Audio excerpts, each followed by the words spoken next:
Hello, diary listeners. How are y'all this week? Pardon the delay in this episode. I'm going to dub this episode Juggling, because that's how I feel lately. Welcome to the Apprenticeship Diaries, where raw meets refined. Let's be real, we're still working on refining. What it took, what it takes, and the stories that are made. Join us as we learn from professionals about how their stories began.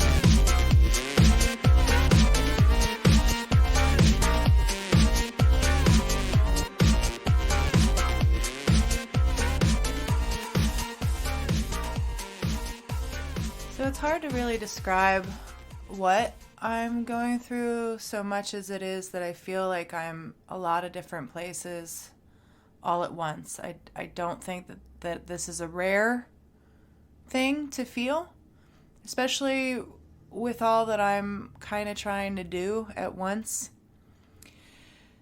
I've had a lot of situations in the past week that have been kind of interesting. It's been really good. I feel really good. I just I've recognized that I'm really trying to do a lot, and that I've had to very much so. I guess the best way that I've described it recently has been that I have had to really shut down some things that it kind of hurts me that I'm not able to make time for, or that I'm not, I guess, really able to take on. It's like throwing me another ball at this point when I already feel like I'm juggling so many. And it's been kind of cool. Like, I guess that's where I'm at right now, is that, you know, I have some things that I'm really trying to take on. And in terms of life, and I think making declarations for yourself about certain things that you want to take on, it's really a big test. I think a universal test of will and conviction for you to have the minute that you declare something about yourself, have like things chucked at you to kind of see whether or not you really mean what you mean about the things that you're going after. So that's what I kind of feel like has happened to me in the last week, is just that, you know, it hasn't been bad. I just think that the world around me has really been testing my convictions for certain things. And like all new people to certain convictions and certain I guess wants for a practice, there has been things hurled at me all week that have really challenged my ability to focus. And you know, it's led, and it has been leading to a lot of inconsistency with the podcast. And I'm endlessly grateful to all of the listeners who come back every week and who bear this level of inconsistency. I know that there's a deep grounding love that you have for the show, if that's what you're willing to endure. And by proxy, I look at that as a deep love and connection with myself as well, because I think that you recognize something that I'm trying to do that really marries with the convictions of your own heart. And I you know, that's what I want to put out in the world, is just like letting people know that they're not alone. They're doing what they feel compelled to do in this world, and that it's hard. It's really hard. It's hard to do the work. You know, I have been grappling with my faith lately, with my connection and walk with God. I've been weighing and taking on a lot of insights from a lot of different people. And And, and kind of feeling that out and seeing how that works for me. And what I've found is that it really comes down to my connection with God. I really do have to trust that more than I do anybody else's insights. I will listen to other people's insights, and I will listen lovingly, because I know that if somebody is giving me their time and their energy, that it is typically with deep concern for my journey and what they see and think about me. However, when it comes down to that, I hope everybody here can hear this and know the deep importance of this. As much as I will look at and consider and care and give gratitude for other people's insights into my life and my journey, I can only weigh it so much. It is not the truth. It is their perception. And I like gathering perceptions because, I'm very limited. I can only take in so much in this world. And I appreciate other people's perspectives when it comes to everything regarding me. I think when you are a visual artist, what you really accept and rejoice in is this critique almost of everything that you do, this dissection of all that you put out into the world, and you kind of get excited when somebody has insights, and it might feel really bad to hear if that insight is not, what you wanted, but I'm trying to really be the type of person who can hear those things and weigh them for what they're worth, kind of put them on a shelf and let the validity of those things.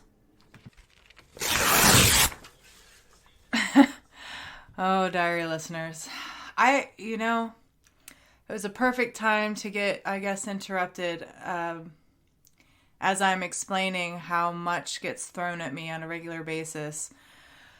It was just kind of serendipitous, I guess, or ironic, however way you want to put it. But Rico, he knows that I'm recording. He knows that I need, like a studio space, but he just can't contain his excitement when something is going on. So in the background of me recording, he was like, babe, I'm going to go. I'm going to get your car's emission tests. And I was like, great, that'll give me an opportunity to record. And he knew I was up here. And so forgive that brief interruption, but if that isn't the perfect way to isolate the kind of balls that get chucked at my head regularly and kind of disrupt the course of what I'm aiming to do, I couldn't think of a more perfect example. And it's all love, right? It's all, you can't even get mad about it. I laugh about it, honestly. What I was saying was I consider what other people have to say. I'm trying very much so to not get frustrated.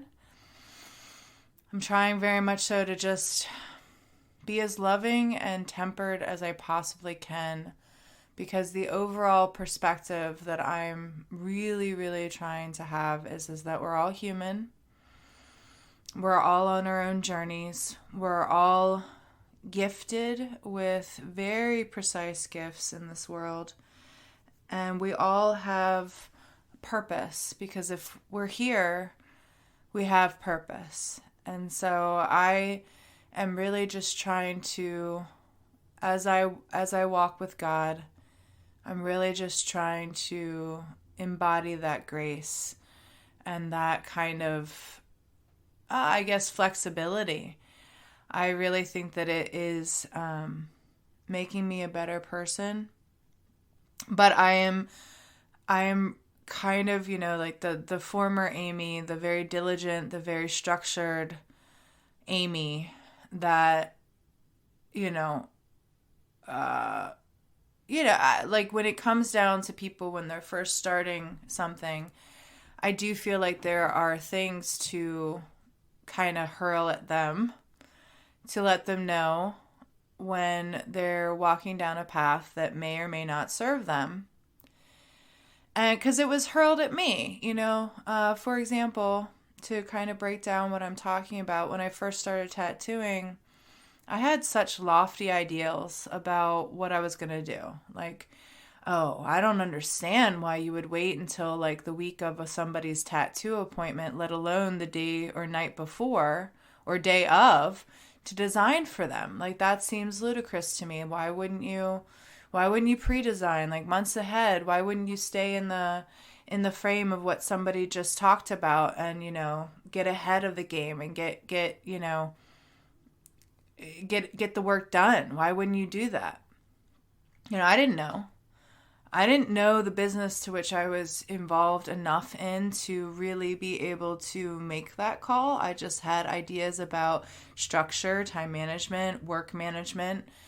I had a very locked in work ethic that had served me up until that point.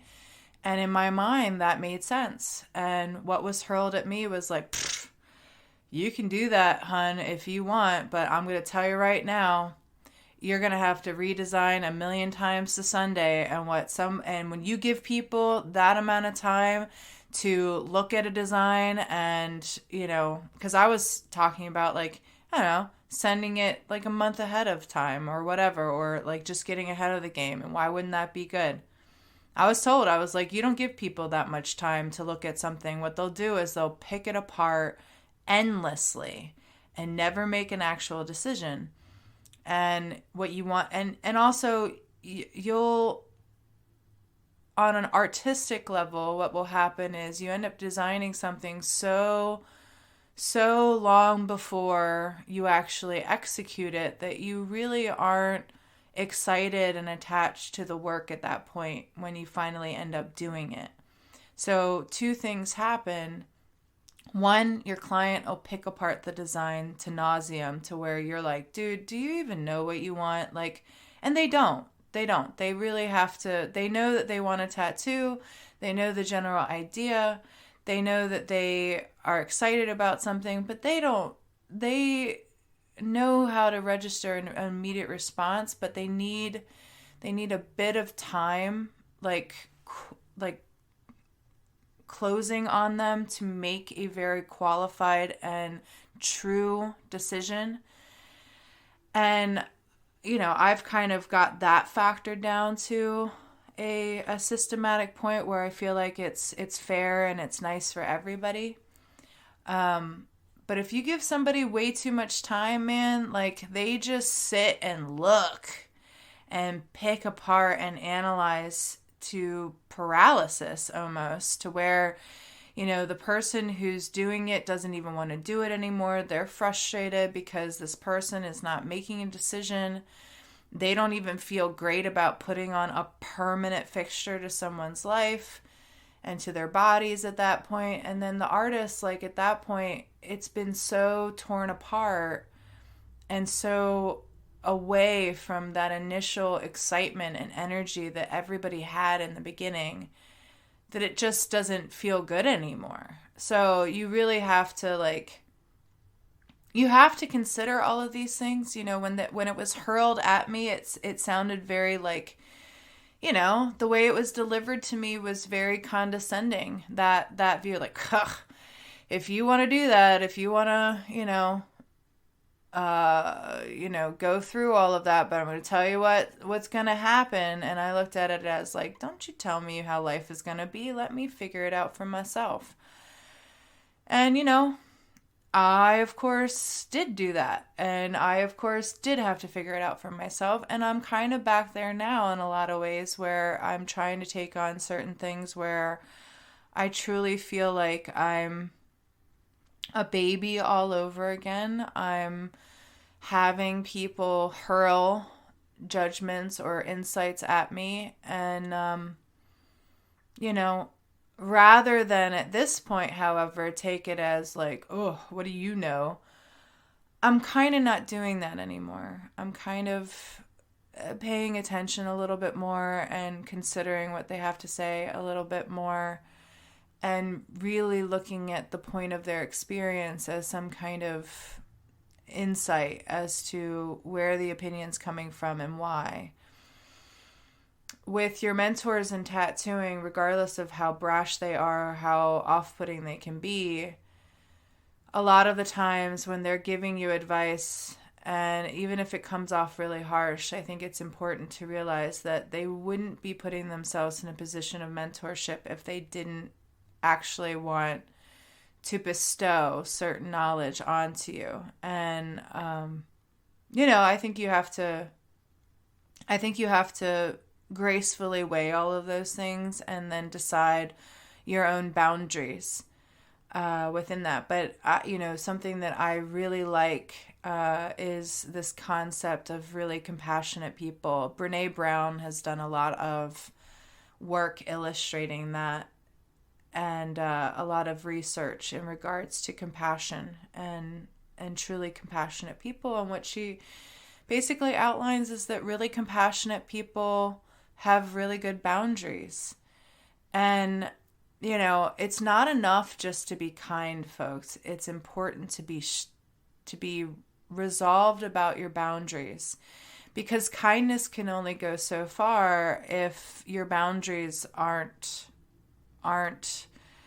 respected, defended, and resolved.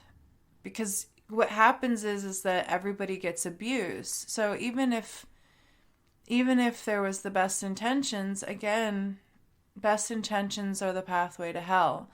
And I do truly feel like there are more people trying to be kind in this world than they're trying to be awful. I think it's only a very, very minute group of people who are really just trying to truly manipulate and coerce and get one over on the rest of us. And for them to pointedly do so, like intentionally do so, I think that's a more minute. I think most people don't even know what they're doing. They're just doing the best that they can with what they have. And even those that are purposely trying to do it, you know, I'm trying to have enough grace to realize that, you know, they have purpose to the rest of us, if not to make the rest of us stronger, harder, you know, more evolved human beings. Like, you know, nothing really persists in this world without challenges. So I'm really just trying to embrace this time, as messy as it is. You know, I mean, we lead this podcast by saying raw to refined. You know, refinement, I don't know how long that'll take. I know within tattooing, I really didn't feel any kind of grasp and like feeling of comfort within tattooing earnestly until I was like 5 years in. So in the podcasting realm, I'm only 4 years in now, and I still think it's very messy. I still think there's a lot of insecurities and a lot of juggling that needs to be done. I do think that when it comes to what I'm trying to put out into the world, it's being pushed forward, and I think that my grasp of certain things that I didn't know before is becoming a lot more just, you know, push and play kind of thing, and a lot more user friendly, at least as far as like what's going on in my own mind and how I feel. I mean, for instance, I'm able to record same day and publish the same day, and that's becoming a lot more able. I don't want it to be that, you know, like I don't like that within tattooing, as far as like having to, I guess it is about delivering a service to people and it not being unrefined. When it comes down to people paying for it. So I guess the grace here is that, you know, all of you are able to access this podcast freely and determine what its value is to you right now. And I feel like that's a very even, comfortable exchange. I think when it moves into a level of where money is flowing in, there'll be a higher demand for me to have consistency for you guys, of timing, of structure to the show, of reliance and all of that stuff. But in the meantime, I think that this is a slow grow to awesome. And I really want it to be integral, and I really am going to embrace all of the mess and just get dirty. I mean, it's kind of how I've learned everything, and I feel like in doing it that way, I have so much more peace about what I know, and there isn't as much of this imposter syndrome that I feel within things. I feel like when you try to like rush it to be like awesome and perfect right away, even if you make that look really good right away and people like clamor onto it immediately, that's when you really get the imposter syndrome, because you just feel like you haven't earned it yet, and then you feel all this responsibility right away. And it also allows people to like really hurl things at you and demand things from you that you're like, where is this even coming from? We don't even know each other yet. Like, I don't even understand how you can cast this at me right now. But you'll allow for that cast to happen, I think, a lot more if you're not vetted in time and temperance, and you're not really knowledgeable about the work that you have put into anything. Once you know that you've put skin in the game and you've put time and passion and work into something where you have really troubleshooted every variable, then you can speak from a place of true understanding, and you don't get so, I think, at least for me, you don't get so offended when people come at you with their preconceived notions of anything. You rather just kind of stand there and push back in a way that's kind and considerate of all the things that they're kind of putting on you. So it's an interesting space, because then you truly are able to mentor them in a way that's kind and graceful. A perfect example of this is, I mean, I hate to reference her often, AJ, at the time Andrea, but AJ, my former apprentice, I mean, she was my apprentice.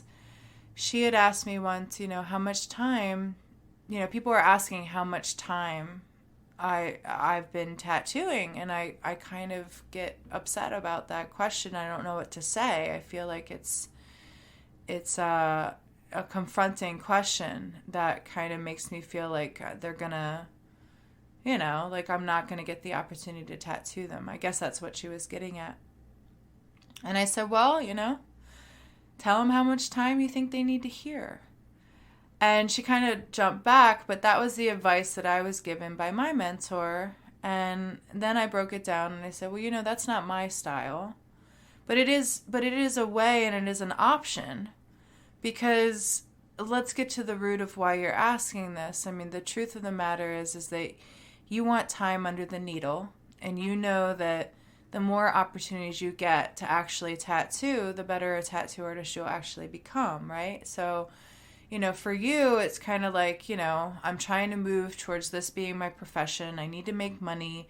I'm hungry. I'm excited. I know that I'm going to do my best, and I know that I'm really going to put a lot into this, and I like all this genuine, beautiful energy that you have coming to it, but you also get kind of hammed up because you're like, oh, like I have to admit something to this person. Like I have to admit that I haven't been doing this very long, and that, maybe that'll talk them out of, in their own mind, getting work done by me. And so that's on the practitioner's end. On the client's end, they're thinking that time in the game means something about the quality of the product. And that's just simply not true.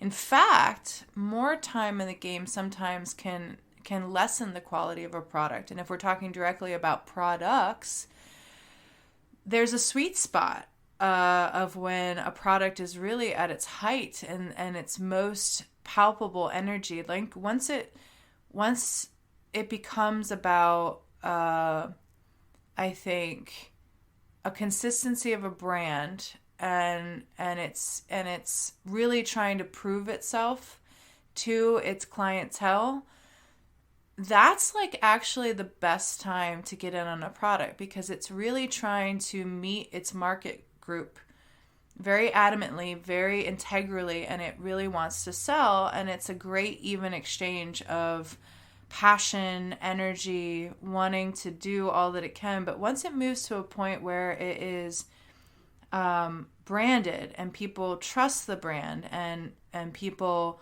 count on the brand, then it becomes a marketable thing in itself. Then what ends up happening is other companies end up coming in, and they start going, oh, you're now a brand that I can buy. You and yourself, you are marketable. You are something that I can have sell my products, or I can attach my name to you, and I can buy this company.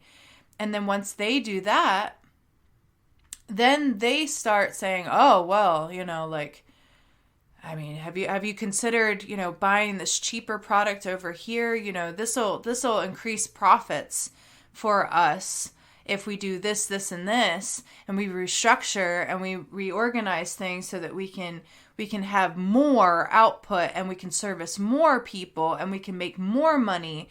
And then it becomes about money at that point. It becomes about numbers, and it becomes about, this thing that kind of is removed from the initial heat of the product. So for me, I really like to talk to people about those kind of things. I really like to stay in that pocket of like, let's break down what you actually think and feel here. Let's really get real with each other. Why are you asking this question about how much time have I been doing this? Because what does that mean to you? Like, is that going to sell this for you?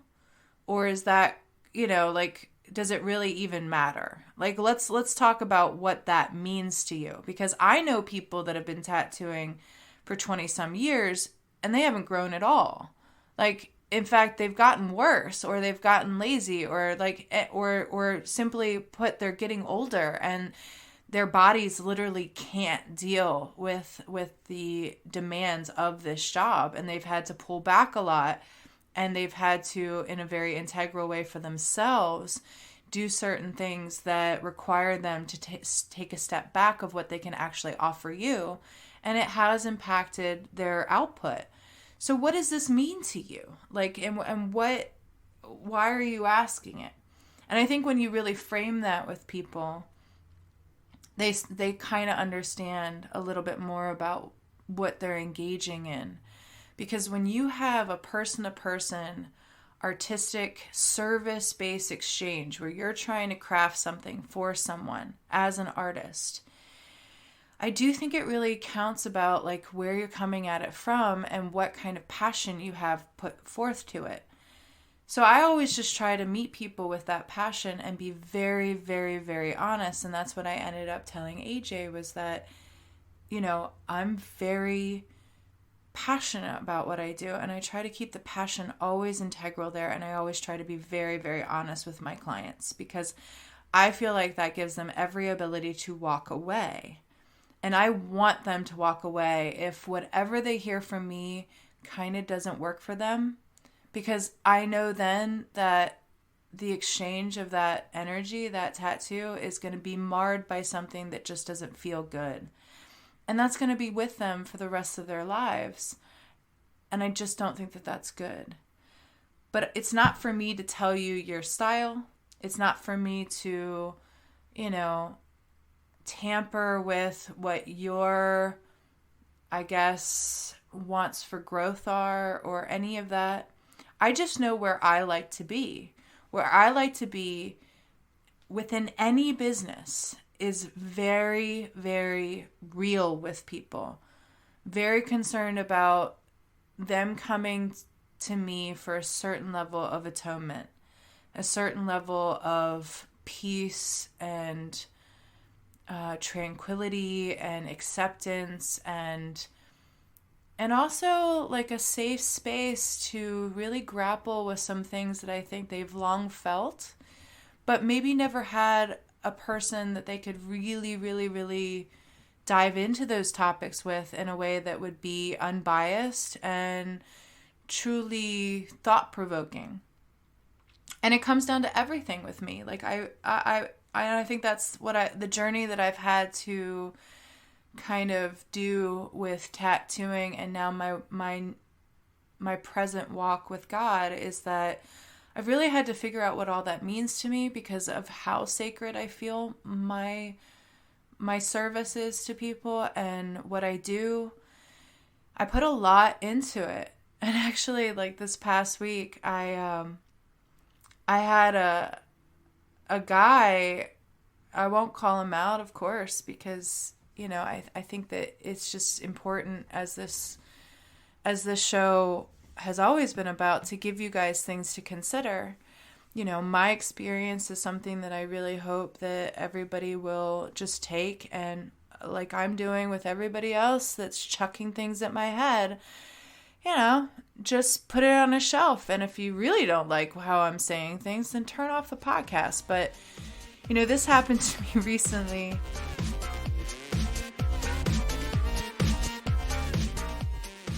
Hey, are you somebody who likes to draw? Are you somebody who wants to draw better? Are you someone who tattoos? Are you somebody who wants to tattoo better? Well, then I recommend that you go to our special offer in our show notes of this podcast page. Our website is theapprenticeshipdiaries.com, and on this page you'll find all our listed episodes. Within there, the show notes, there will be a link, TAD 10. Click on there and find yourself 10% off a year's worth of the Reinventing the Tattoo canon. It will make you better.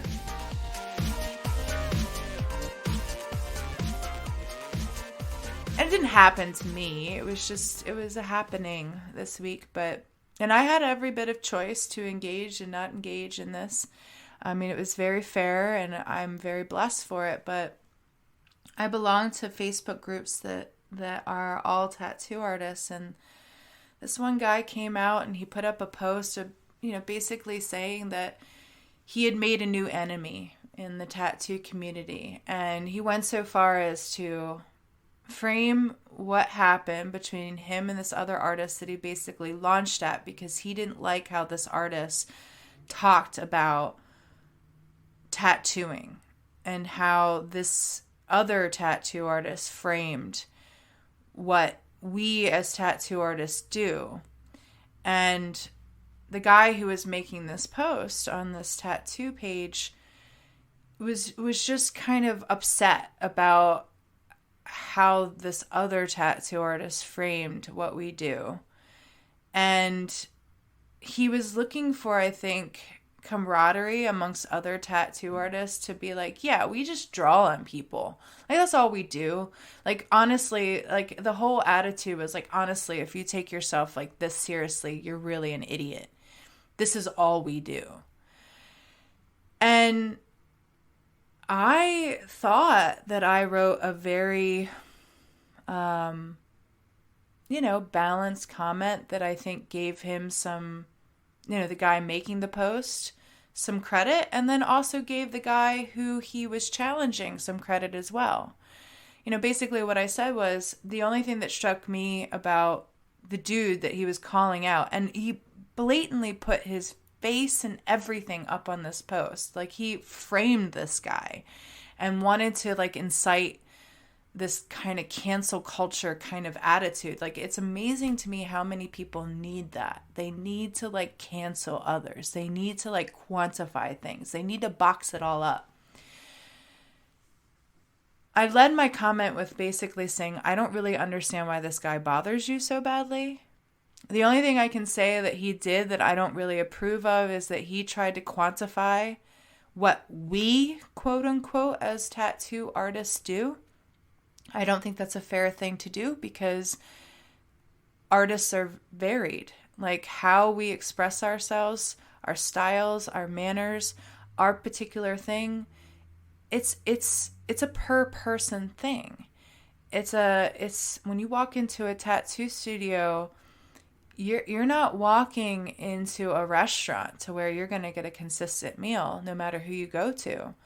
You're getting basically a food court where, over here is, Asian cuisine, over here is like Italian, over here is like American fusion. Like you're really walking into a lot. And if you don't know what you're looking for, you'll walk into something thinking that you're going to get one thing, but realizing, oh shit, like I went to an Asian place hoping for an Italian meal.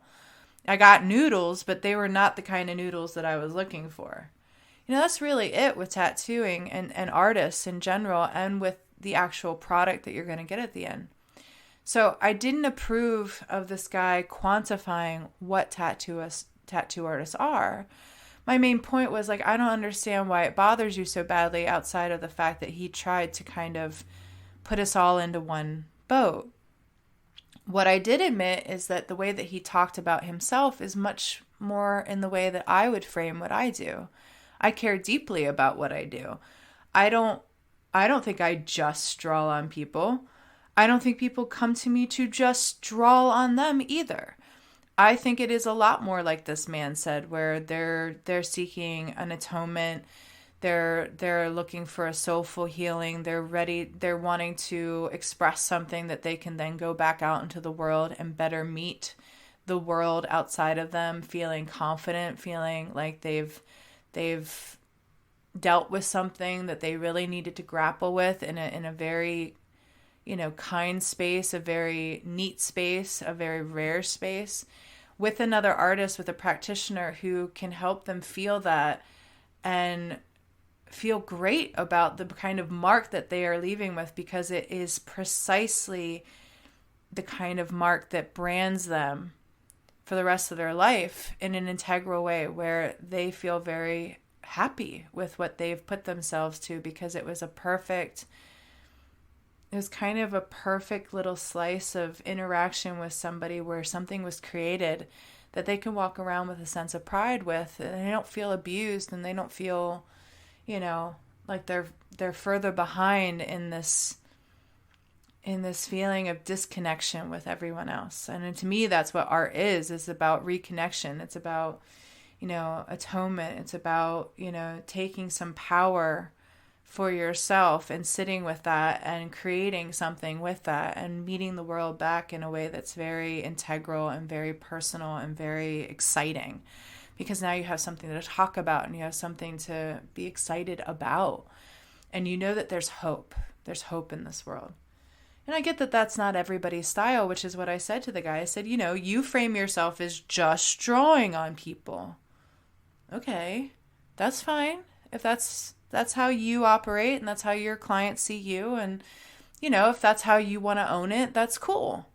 But that's not everybody. And just as this guy shouldn't talk about how everybody should see themselves as some kind of like borderline tattoo sacred shaman therapist, you shouldn't quantify it into just drawing on people. And then I listed the definition of an artist. I did go back to the 1828 definition, because I do feel like at that point in time, people were a lot more grounded in what language meant in the English standard level. I think that words have gotten really, words in themselves have become so varied in their contextual meaning and application these days. It's really hard to siphon definitions, I think, of a modern sense from Google and stuff, because I really don't think that those are definitions anymore that aren't kind of catered to, at least in my understanding and my view of things, a want to shift the communal understanding of what all these things mean. And I really think that it's a shift that's seeking to divide us from each other and keep us fractionalized and keep us better controlled and managed. however much that might frame me as a conspiracy theorist, I do feel that way. So I try to dip into definitions that are older, when human beings were a lot more wanting to come together on certain understandings. Like it was the formulation of a lot of unity in our country, where we're really trying to have a kind of general consensus about what words mean and what we were seeking to do when we spoke to one another. It was in a time and age when people wrote letters to each other, and they really had to make sure that the things that they discussed were grounded in a common understanding of words. So that's why I do that. There wasn't this immediate exchange where everybody could just at a moment keep texting each other to get to the heart of meaning about any one thing. So that's why I do that. But, when you do that and you look at what an artist is, I think in general, the definition doesn't land on any one thing. It sometimes says a philosopher. Sometimes it says somebody who's a craftsman. Sometimes, it basically just means a very skilled human that has something to deliver that they can offer. And in terms of commercial artists, it means that you are a person who's good enough at whatever you're doing that people want to buy it. And there's a money exchange, or there's an energy exchange there. So I can't just call it just, because just is kind of what I'm doing right now. Like it's a free exchange. Like you can tap in when you want to, you can consider it if you want to. It's like putting a piece of art on the wall, and if you want to look at it, you look at it. If you don't, you don't. If it bothers you, you can walk away. But when you're actually exchanging goods and services or money or energy that way, and it needs to be considerate of both parts of the spectrum, both people, I don't think that you can, at least for me, I would never characterize that as just, because I think when you get into a very dismissive, it's just this kind of thing, I think it is just that. It's dismissive. It's something that's kind of shooting yourself in the foot, because, if you're demanding money for this and you're on the same end going, well, it's just like, if you're actively devaluing what you do as you're asking for value, it's an illogical thing to do. It's very, I don't know. It's just, it doesn't create forward momentum. It just kind of stalemates you. And it So this guy, to, I guess, wrap up this story, said that I was a fool. He put he called me a roaster, which I had to look up, honestly. I didn't know what a roaster meant, but it basically means fool. And he said I took myself too seriously, and if this is how I talk to my clients, he can't even imagine the kind of people that would work with me, and that he couldn't work with me, and all this stuff. Like, I was just like, well, it makes sense as to why you're not making any friends right now, bro. I mean, come on, man. Like, you're launching yourself at me when I even gave you a nod. I gave you... Like, I didn't side with any one party here, but what he was wanting was for me to see things the way he saw it. And because I didn't, he was very apt to call me a fool. And he was hurling insults at me. It was like, you better learn to take yourself less seriously. And I considered it, and I was like, yeah, I mean, I do take myself very seriously. But at the same time, I kind of laughed at him. And I was thinking to myself, here's a guy trying to tell me that I'm a fool because I commented on his post and I took the time to earnestly consider what he was saying and give my care to him. And he's calling me a fool for it. Again, another stalemate in what the hell is this about, dude? So I kind of laughed at it because for me it was like, I'm the fool? I'm the fool. Okay. Well, That's fine. I'm the fool. I mean, he said that like my comment was the longest and it was so arduous to get through and it was so hard. And it's much like everybody who says, your podcasts are really long, like that's a lot for any one person to digest. I think you should really consider cutting them down and framing them under a certain time frame. And I'm just like, dude, look, nobody's demanding that you listen. Nobody's demanding that you read it. You're the one who made the post. If anybody's here, listening to the podcast, you're the one who made the decision to listen to this podcast. My hope is you made a decision because you like being here. You like something about what I have to say enough to like listen to it. But the choice is yours. That is your choice. If you don't like what you're experiencing within that, walk away, man. Like, you don't owe me anything, which is how I basically wrapped up this exchange between me and this other tattoo artist. I was like, dude, you don't owe me anything, man. God bless you. I was just trying to give you a little bit of care, coming from me. And then I got nothing but insulted for it. So, yeah, I mean, it's very evident as to why this guy isn't making friends and why he's creating enemies as he goes. I really, I am going to pray for this guy because it seems like he's very angry, very conflicted, doesn't know how to actually bring the kind of things that he really wants and thinks into this world. He's just casting shade onto people, and I think he's doing it in such a way that it's not going to get good results because it's just going to run people away from him, which maybe is his aim. Maybe his aim is like, I don't want to deal with all of your shit. I just care about what I care about, and I'm doing what I'm doing, and I don't want anybody to question what I'm just doing. Can I just do this? And the answer is yes. But you cannot control how other people see you in the grand scheme of things.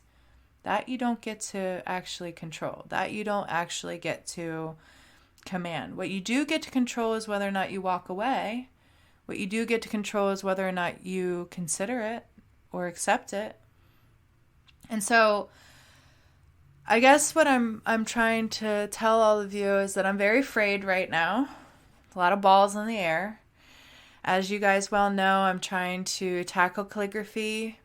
I'm also trying to stay in the Word regularly. But there's a conflict there because I almost feel like I'm doing too much there. I think I need to take separate time because the calligraphy is one thing. What I'm finding is I think I do need to ferret out one style of calligraphy because I'm kind of taking on multiple ones because I'm so excited and I have all these different tools. And I've ordered a bunch of different tools that I'm like trying to feel out what I like best.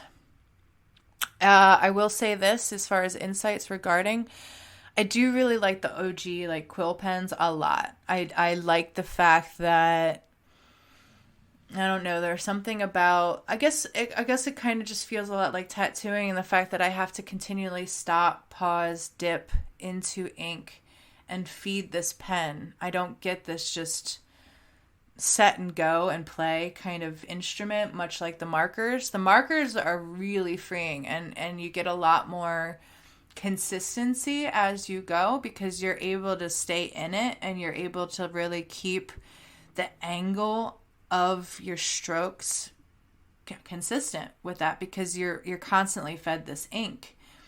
The minute the ink doesn't come, then you have to pause and you have to go, oh shit, like I gotta refill my quill at this point and come back. And then you have to come back and go, okay, where was I? What's the angle? And it's so much like the beginning of tattooing, man, where these verses are taking forever. I'm not even at a chapter 1 of the Bible, of Genesis. Like it's amazing how long these verses take. And I find myself wanting to just drill the alphabet, like, because I really like drilling the alphabet. Like, I just want to kind of feel out each letter. But when you're trying to actually translate a verse, you don't get the benefit of feeling out every letter, because not all will be represented in the verse. What you rather are confronted with is the consistency of how you actually deliver that letter. So it's so hard, folks, because what I can say is that my style, for the most part, has been very Bob Ross happy accident. Like, it's artful, but it's really just it's kind of like, I guess if it's a martial arts kind of thing, like Aikido, like I'm going to take the energy that's slung at me and I'm going to deflect it and make it look good. And I'm just not going to feel any of it. Whereas this is more like perfecting a kick or perfecting a stroke or a punch or a headlock, or like really trying to isolate individual technical ability and get it right, and just drilling it over and over and over again. It's like hitting my shins against a bamboo, stick, just to harden and make my abilities and my fortitude succinct and really, really grounded under the weight of that bamboo, and just harden my shins to it. Like, that's what this is like. It's super hard. It's like not what I usually stick in for. Like, usually I'm like, I'm out. I can't deal with this. This is too hard. I'm not good at this. And I run. And I can honestly admit that to all of you. I kind of have to this point, rather, stuck with things that have been very easy for me. And I've just leaned into those and been so blessed to be good enough at those things that people really, ask for them and want them. And it's a weird thing, too, to evolve in your artistic, life. I kind of feel like Metallica, for example. Like, people all really love Metallica, and then when they got older, they're like, yeah, man, you're not the same band anymore. Like, yeah. But they're still producing art. It's just different art with different tempers and different understandings of where they are in their life, and it might attract a different crowd, but I think it's a beautiful thing, and it's a necessary thing for us as artists to remain integral to what we're called to do, and for our audiences to recognize the fact that if you got in at a certain moment in time and you really loved your experience, that needs to be enough. It needs to be enough that experience happened, to be grateful for it, and to let it go when it comes to the history of it. Because it's the same thing that you have to do when you're failing all the time, or when you're just drilling and drilling and drilling and drilling, and you got to let it go. You got to let what you did go. I got to look at my paper after I make a mistake and realize that I'm not on my iPad right now, that I got to admit that I made a mistake, and I got to scratch it out, and then I got to keep going, and I got to let it go. It's the same thing when you experience something beautiful. You got to let it go. And I think that's something that you learn when you're a tattoo collector. I don't know, even when you're an artist, is that you've got to let these things flow through you and really kind of just let the energy not get bound up, and if it does, then you have to really digest it.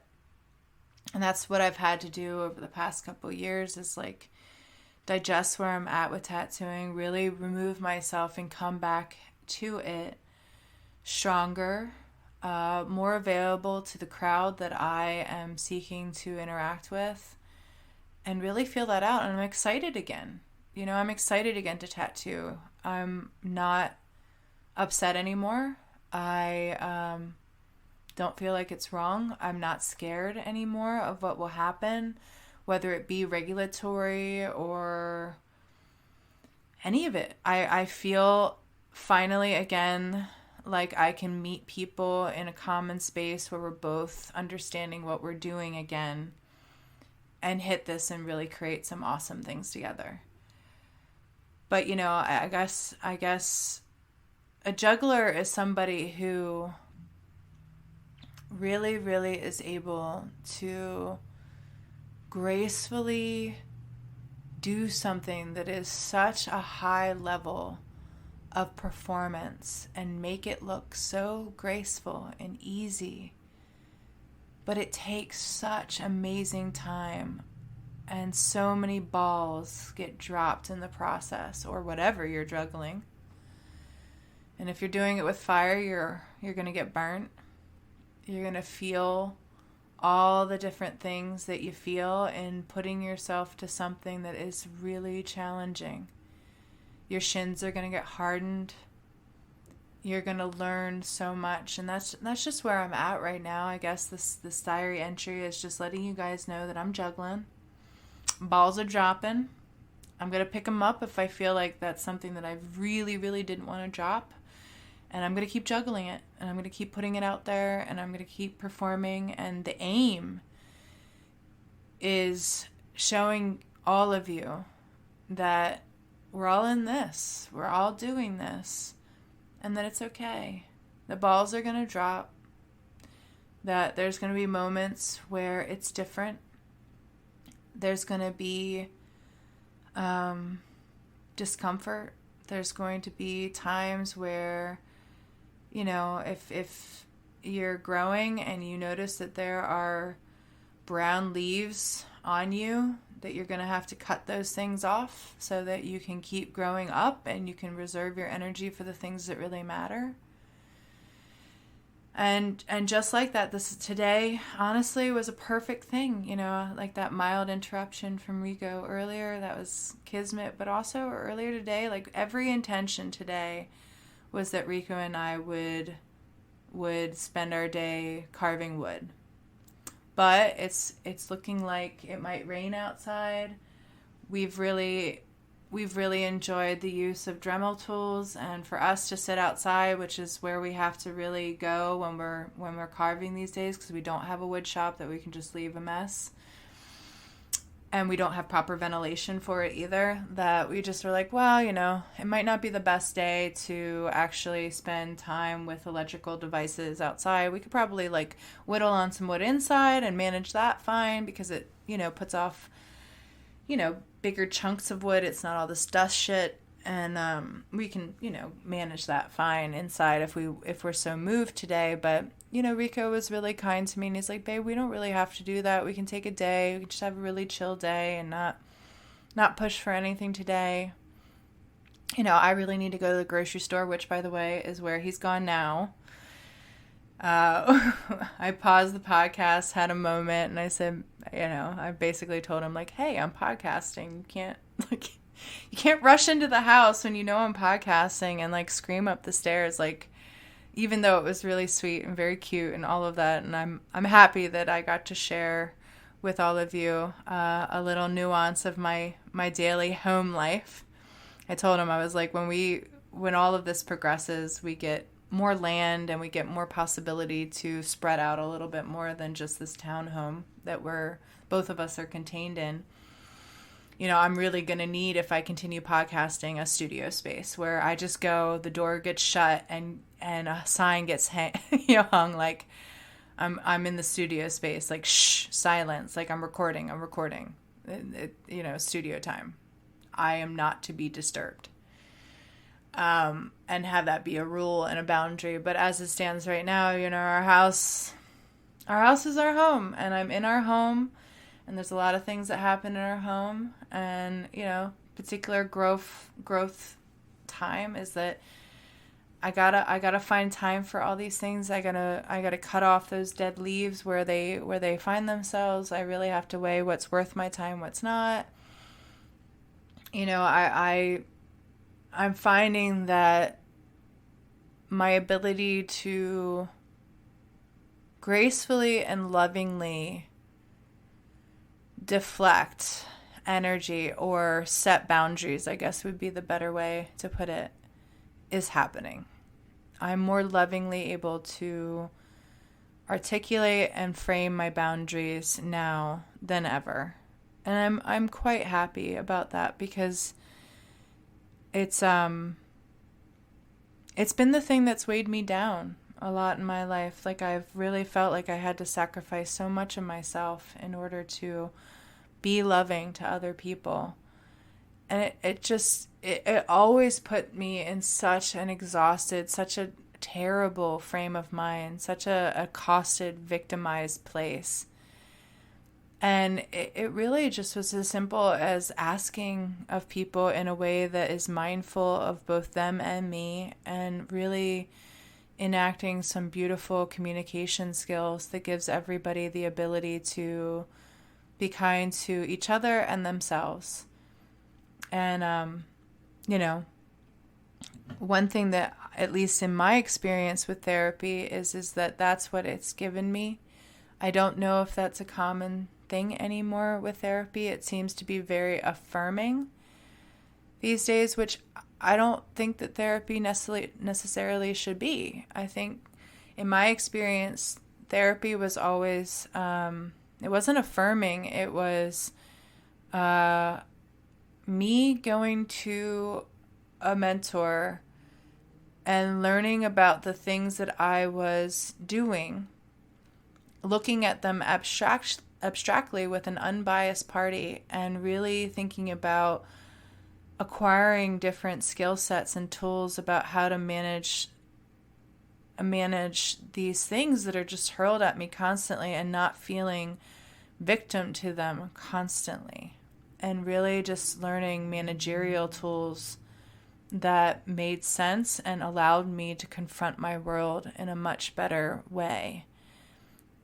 It didn't tell me that I was right or wrong. Like, my therapist really never did that. She loved me, and she liked me, and she admitted that. And those were in spaces that were less clinical. And I think that it was very per person. She was a person that very much so knew how to regulate and keep her own boundaries enough that she could properly meet people within whatever they were dealing with and know that it wasn't going to get off the rails. But in the times that she was really giving me therapy, like, she would give me homework, she would have me go and read books, she'd have me digest certain things. Sometimes I'd have art homework to do, to explore, but she really helped me learn how to digest my life and meet the world in a way that I felt good about again. And so it allowed me to exist. It really was life-saving, because I don't really think that I could have lasted very long in this world if I continued to do all the things that I felt, were considerate or were loving, and I was just getting beaten down by this world by them. And, I've heard recently from commentators that I really love and respect. And I see what they're saying. Matt Walsh is somebody I really love. But, he's talked about it recently, and he's right. I mean, statistically, you can look at it. He's kind of calling out therapy right now, and he's like, it's kind of amazing that with as much therapy as going on right now, how many people are actually going to therapy, they're getting more and more depressed. And I do think that that's something to look at, because if the results are that you're not getting better, that things aren't going up, then you really have to question the quality of what you're getting. The only thing that I will say is that in my experience, therapy was amazing, and it was life-provoking, and it gave me new life, and it really helped me. So I don't know what that means to anyone else, but I know that in my own experience, I can't say that therapy was bad. I do think that it's important for people to look at what's happening with their own growth and figure out whether or not they like how they're growing and how they feel about the results of what they're doing. And if they feel like, it's not getting them anywhere, then it's okay to disengage. It's okay to walk away. It's okay to try new things, to find other spaces where you might actually benefit more, and just lovingly disengage, or lovingly watch somebody walk away. That's important too. So, I think that that's that's probably a good place to wrap up this podcast. I hope that it has given all of you who have taken the time to sit with me and consider everything that I'm going through this week and the ramblings of my mind. I hope it has been thought-provoking for you and has given you a lot to consider. But if nothing else, I hope you know that you have my sincerest gratitude for your time. It is our time. It is something that we cannot get back. And I am very grateful that you have given it to me and stuck this out with a greater want to, I guess, grow yourself and to know me more, which is such an honor. So thank you. God bless you all and have a kick-ass week. Bye, listeners.